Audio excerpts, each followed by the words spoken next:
Hi everyone, Stepan here. I'm going to show you a very interesting game with an extremely interesting endgame which I played against Grandmaster Fercec in round 2 of the Vrsar Open.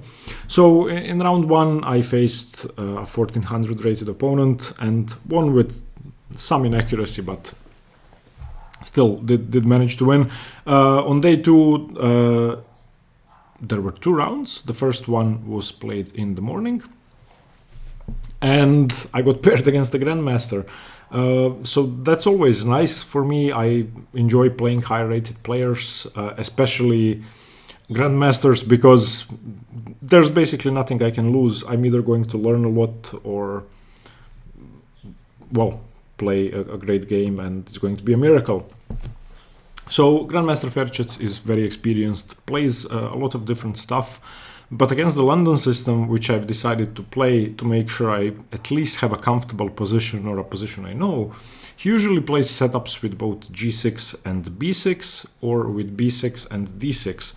And those tend to be quite equal unless white decides not to play the London system, basically, or transpose into something else. So let me show you what happened. d4, knight f6, bishop f4, g6, e3, this has all been played a million times before. And now b6 is slightly unusual this early on. There isn't really a way to exploit it once the knight has been developed to f3. Otherwise, if the knight was still on g1, if instead of bishop g7 black plays b6, then there are options to play queen f3. Which means that black is forced to play knight c6 basically, which means that the knight cannot go to d7 to support e5 as easily. In any case, I played h3. I can also play bishop e2. For the moment, since d6 hasn't been played yet, knight h5 wasn't really a threat. But h3 is a move I wanted to play anyway. Okay, bishop b7, bishop e2, we both castle. He plays pawn to d6, and now there are 3 ways to play. I actually had this position on the board when I was preparing. It was extremely likely that this was going to happen. You can play a4, and after a6 you don't really have a follow-up. You probably should play knight d2 and transpose to knight d2 lines with pawn to c3, unless black reacts incorrectly with, for example, a5, or doesn't react at all, which would allow you to play a5, in which case a4 is the best move. But my opponent is a Grandmaster, so I didn't want to do that. The other way to play is to play c4, which is arguably the most accurate, and after knight b to d7 to play knight c3. There is, however, a drawback to this, and that's that after, for example, rook e8 and e5 and bishop h2, black will always have the option to take and play c5, or even to play d5 and sort of destroy my center. And I'm still learning Queen's Gambit positions with c4, d4, so I'm not as comfortable with that, so I decided to play knight b to d2, which is the safest option. Obviously, black is going to have to play e5 at some point, and or c5, and I find it very enjoyable to play with the pawn on c3, because that way, if black wants to destroy white's center, he's going to have to create a weakness on d6 by pushing both of these pawns, and with my bishop here and with my knight being able to come to c4, that's easily exploitable. Okay, knight bd7, pawn to c3, rook e8, preparing e5. I moved in anticipation of that. Again, this is still a theoretical position. It has been played about 50 times. e5, a4, again, black has to play a6, otherwise white plays a5. So a6, and now there are a couple of ways to play. Here, this is no longer prep. I knew that this was theoretical, but there are a couple of ways to go about it, and it's about plans now, not about moves. I should mention that I had a time advantage. I basically played all of my moves instantly. My opponent had spent maybe 20 minutes. So 2 or 3 ways to go about this. One way is to play b4, which I normally don't do, because eventually the c-pawns are going to get traded off, as weird as that may sound, and the structure is going to be symmetrical with a6. b6, a4, b4, and then once one side pushes the pawn, we are going to have to trade rooks, and so on. And against this sort of King's Indian setup or Reti setup, white doesn't really have anything on the queen side for the moment, so I really would like to avoid that. The other way to play, which should be best, and this is the way I play this position in reverse, when I have the black pieces here, not black side, but white side of the black pieces, the reverse London, I usually play with queen b6, in this case queen b3. The idea is twofold. Firstly, threefold actually. You want to prevent c5 but by putting pressure on b6. You want to put pressure on f7, which in conjunction with this knight could be very interesting. And you also sometimes would like to play c4, c5, which could be interesting. Also, it connects your rooks. And lastly, this is the move I went for. I went for knight c4, and I found in many of my training games that playing knight c4 early on relieves a lot of the pressure from my position in the event of e4 being played, because or knight e4, which my opponent actually ended up playing, because I get to trade a pair of knights, and it's obvious that e4 is the main sort of team in this position, and that we are both waiting to see whether black is going to play it. And if black does play it, these knights often lack squares. Obviously, this one is going to have to go to d2, and then they don't have a lot of room. So knight c4, I think, is an interesting way to play. My opponent played knight e4. Now, if I don't do anything, maybe f5, maybe he starts attacking, so knight f to d2. This was my idea. Okay, so I'm not really trying to trade knights, I'm trying to trade bishops, because this bishop is his best attacking piece, and if I trade it off, I'm basically risking nothing. And then I can start expanding on the queen side. Okay, so he took on d2, I took with the knight. I really don't want my knight on c4 if I can have it controlling these three squares. Queen e7, which is normal, and now bishop f3. Now, if he plays e4 now, I don't win a pawn, but his bishop becomes extremely bad, and e4 would be a mistake, especially because once my piece is transferred back to this diagonal, he would be sort of forced to play d5 as well, in which case c7 is weak, which means that b6 is weak, which means that my queen on b3 is doing double duty. So he trades. I took with the queen. Again, he will play e4. If he doesn't, then I should be slightly better, even though the pawn structure is symmetrical, because it's much easier for me to target his pawns if this happens, for example. In this structure, his pawns are weaker than mine, because I have a perfectly solid pawn chain. He's never going to be able to play c5 or d5. Okay, so he did play e4 and queen to e2. E2 is the best square because there is one strategic aim I would like to achieve, and that's, or positional, excuse me, that's to blockade on c6. If I can do that, then my queen is perfectly placed. He played knight f6. I did play queen c4. He has to prevent queen c6. So he played queen to d7 here. One other idea I could go for is a5, but of course he shouldn't take, but he should play b5. And I was looking at this, and the only way to continue here is to play c4. But I was sort of afraid of, well, what if he takes, and then what do I take with? I probably should take with the queen. This is not really a weakness, because now c5 is possible, but I have a backwards pawn on b2, so I didn't want to go for this. So I played queen c4, he played queen to d7. And now again, I could start expanding with b4, and he could start expanding with h5. But first I decided to play rook f to d1. This, well, doesn't really do much. To be honest, I wanted to see whether he was going to start attacking with h5, and I had a move prepared for that, and rook fd1 is sort of a waiting move. And at least for me, when I'm playing a Grandmaster and I don't have a clear plan, and I think he doesn't have a clear plan, but I see an idea for him, first I would like to see whether he's going to go for that or not. And I sort of trust very strong players, meaning that if they go for something, I think it's at least okay. So I wanted to see if he was going to go for h5, and he did. Okay, so now the threat is bishop to h6, improving his bishop. So I played bishop to f4. Also, the threat is g5, bishop h6 and g5. So bishop f4 prevents all of that. My bishop is a bad piece now. His bishop is bad as well, but if he starts attacking me, my bishop is just dreadful and doesn't really serve as a defensive piece. It's just a tempo gain. King h7, preparing bishop h6, and now I started expanding b4. Bishop h6 takes. And with my knight being able to come to f1 and to h2, I wasn't really afraid.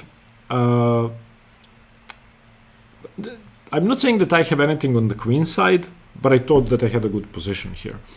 I did actually analyze the game with the engine afterwards. And this is all zeros. The engine doesn't do anything for either side and says it's a draw. Of course, my opponent is much higher rated than me, so he should try to beat me. And here I made a mistake. So what I wanted to do, I wanted to play c4. And I wanted to move my queen away. And since I wasn't afraid of the attack, I played my queen to a2. Thinking, okay, if he starts attacking, I can play knight f1 and then queen e2. I should have played queen e2 straight away. It's just a better square for the queen. Because my queen on a2 isn't really doing anything. I wanted to keep some pressure on f7. But that's never going to happen. So queen e2 is a better move. Also, yeah, I wanted to have something on the a file, but I don't have anything on the a file. So queen e2 is a better move. I played queen a2. It's still okay. It's still equal. King g7, c4, h4, and now knight f1. Starting to defend g5, queen e2. So I had to calculate all of this in advance. So what happens if he pushes g4? And in advance, I've decided to play knight h2, trade knights, and then play rook g1, rook f1, and play for f3. And I thought, well, if anyone's king is less safe, then it should be his. Arguably, that's true, but I don't really have a clear way forward. And I thought he doesn't have one either, which is partially correct, but he can improve his position up to a point where it looks scary for me, and I have to be careful. Okay, so g4. So he took with the knight, and I played knight h2, trading everything off, which is okay. The position is, the engine says plus 0.4 for a white, so equal. If anybody is better, white should be slightly better. This, of course, means nothing when two humans are playing. The alternative was to play a5. Now, if this is taken, of course, my opponent isn't threatening anything here, because if he plays h3, I can play g3. If he takes this, then I'm clearly better, because this pawn is going to fall eventually. Also, this is a weakness, and yeah, I should have a better position here. So after a5, he should probably continue rook h8, trying to attack me. And now f3, this should not be taken, because again, my king is safer than his. And I would have a huge center. So knight f6. And now ab6, cb6, knight to d2, putting pressure on e4. If he plays h3 here, this is my analysis from after the game. I didn't see all of this. I can actually take knight e4, fe4. And if he plays rook g8 here, I can just go g3. And this should be equal, but I would rather play white. I don't see why not. I mean, it looks kind of scary, but it isn't really scary. Still, I went for knight h2, which is okay. Knight h2, king h2, queen f5. I played rook to g1. He played rook to h8. Again, if h3 is ever played, I play g3. And I should mention that around this point, he had, I want to say 20 minutes on the clock, maybe 15. And I had between 20 and half an hour. So we were both sort of short on time for a position like this. And here I played rook af1. I wanted to play rook af1 before I play f3. I could have played f3 straight away. If he takes, then white should be winning here, because after, for example, king f8, I can play rook g4. And I'm just going to triple up and exchange favorably, or I'm going to win the h4 pawn, or I'm going to mate him. His rooks are now disconnected, and I should have a much better position. So after f3, he should probably play something like queen to g5, and here I wasn't really sure how to continue. I never want to take here, because I think it weakens my king too much. I really would like him to take. I weakened the g3 square for no good reason. He can start checking me. I wasn't sure about this, so I played rook f1 first. He played rook a8, and now in this position I started thinking thematically, and this is what I told myself. Okay, if he has 5 moves and I don't do anything, can he mate me? And I just couldn't see anything. So his threat is something like this. Maybe, but in this case I can take it. If he plays h3, I can play g3. So I just couldn't see any way for him to make progress. And that's correct. If I don't do anything, there's no way for him to make progress. So I played b5. And I actually offered the draw because he was short on time.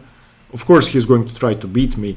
I don't think the draw offer is dishonorable, because he had 10 minutes on the clock and the position is objectively equal, and I thought he knew that. But if I were him, I'd have rejected as well, which he of course rejected. Okay, takes. Now, taking either way seemed good to me. I took with the a pawn, which the engine says is inferior, but not by much. So the question is, how do I target the c pawn? Do I infiltrate like this and target it, or do I simply play rook c1 and target the pawn? I thought this is safer. The engine thinks c takes is better, but it's close. Okay, rook e6, and still he isn't doing anything. In my mind, there was no threat, even if he had unlimited moves. And here I made a mistake. I played what is probably the best move. The engine says, okay, my move is third best. I played f3. But I should have just gone for my counterplay. If I don't play f3, he doesn't make progress. And he has a weakness and I don't. So rook a1 is definitely a better idea. But since he was short on time, I wanted to make the position more complicated, which you could say is a stupid idea against the Grandmaster. But I wanted to try to win. I thought I had winning chances. Which is of course true. Both of us could still win. It's an equal position. And here, if he continues rook g6, for example, then rook a7, and he has to defend. That there is nothing he can do. h3 is not a threat. Rook g3 is not a threat. I'm covering the dark squares. I don't know what he does here. He probably should play queen d7 or something. And now I can just start opening the position up with c5. And if this is taken twice, then I'm threatening b6. Or if this is taken at all, I could play b6, and here I should be better.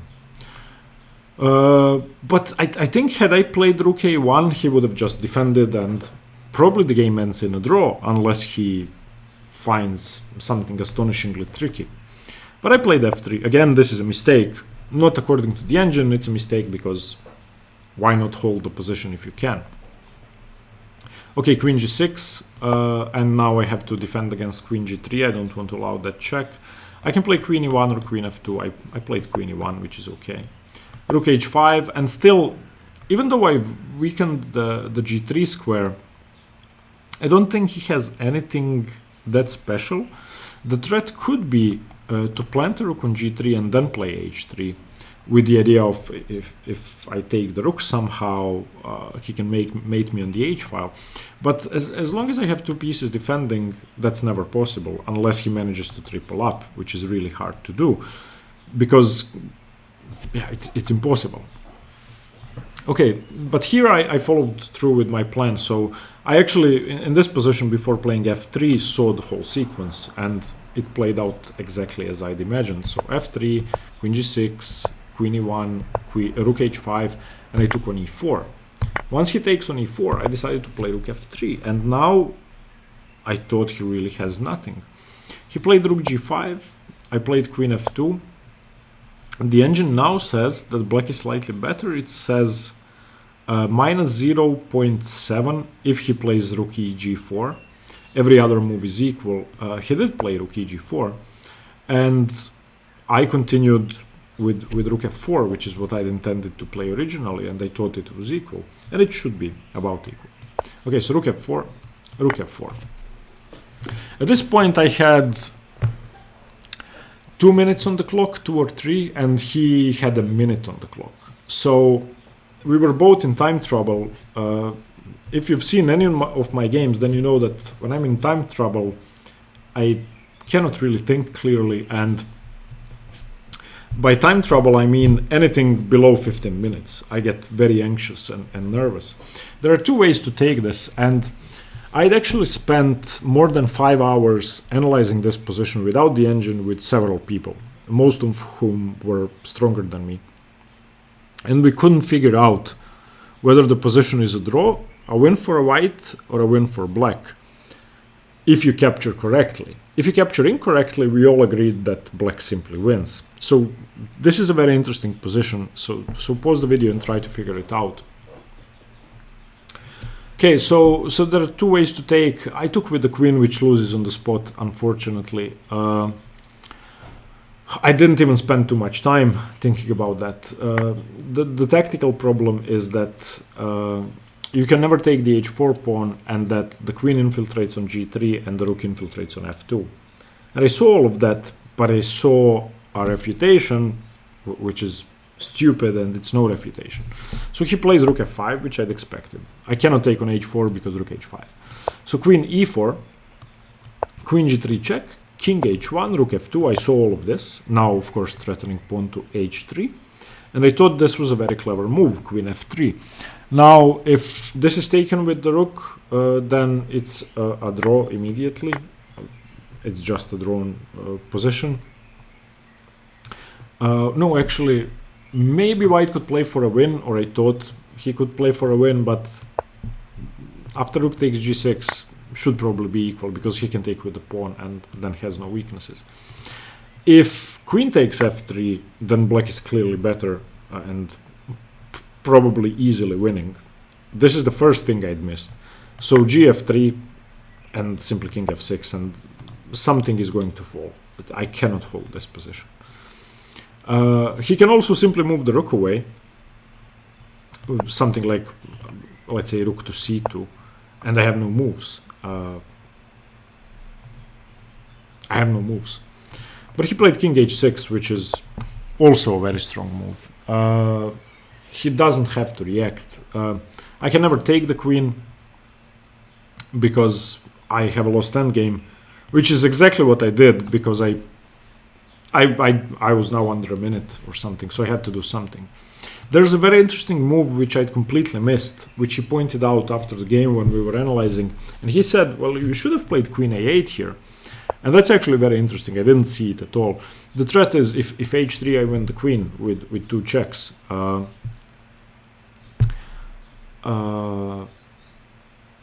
So he cannot play h3. He can probably just play king to g7. And I have to go back because he's threatening h3. And when I go back, eventually he would have figured out that he can just take with the queen, and then he's winning. But after king h6 I took on g3, and this is now just hopeless, which of course I knew. I played because I had a minute on the clock, so we just play moves. Of course I should have resigned. This is how the game ended.